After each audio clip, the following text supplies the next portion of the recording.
This is an announcement report for this Thursday, June the 3rd, 1982.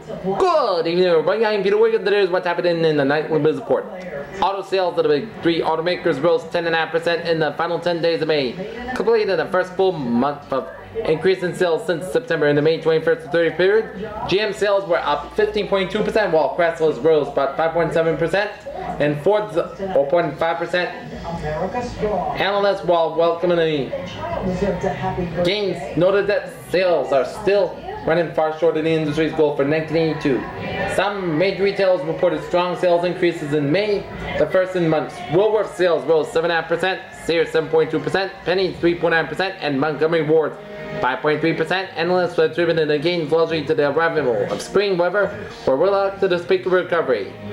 Mayor Cox Gaspel list of additional budget cuts in New York City's $15.5 billion budget request for the fiscal year 1983. The mayor cited uncertainty over whether the state legislature would approve his request for $519 million in aid, and Texas also ordered a freeze on hiring, promotions, and merit raises in all city agencies. The securities industry plans to go to court in a new confrontation with the fifth industry will all challenge a decision by the Federal Home Loan Bank Board to allow savings and loan associations to offer their customers investments and brokerage services. First National of Boston lowered its prime rate to 16% from 6.5%, mentioned Citibank moved last week. That building, but it gives you an idea of just how dangerous this tornado was. President Reagan voted confidence that economy recovery is in mission after meeting with President Francois Mitterrand of France on the first day of his visit to Europe.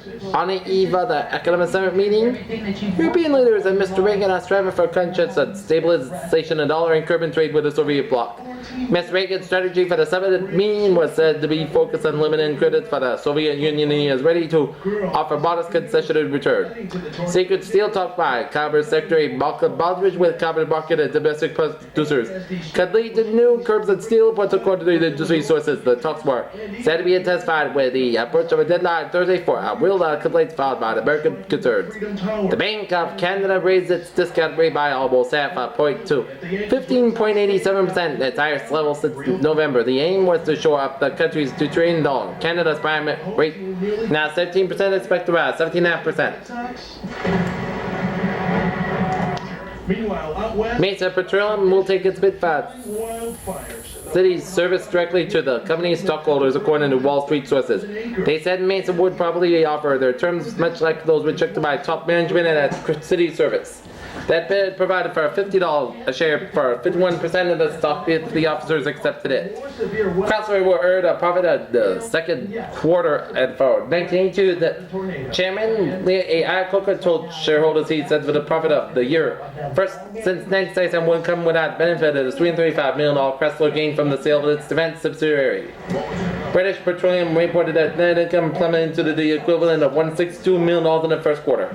Marshall Field reported a net loss of $5 million for the first quarter. Airlines plan to raise fares on the former Brandon routes, but whether the domestic fares could go up in that, the analyst said. The stock market declined slightly in slower trading than the Dow Jones Industrial Average fell 0.3 points to 816.50. Long-term bond prices fell. Assets and money market funds rose $1.06 billion for the weekend and Wednesday to work at $2.1 billion. Gold prices dropped to $3 an ounce in New York to $316.50, while the dollar climbed. Meat featured prices rebounded. The economic summit meeting is honored by the ghost of Jacques Necker, Louis XVI finance minister. His insistence that all France needed was to restore confidence has been blamed for bringing on the French Revolution. Fears that the video game market is near saturation have hurt Warner Communications shares, but some analysts are convinced that the new types of games and new foreign markets will help keep Warner dominant in the growing field. And that's been an announcement report for this June 3rd, 1982 on a Thursday. I'm Peter. Have a good night. I'll see you tomorrow. Good night.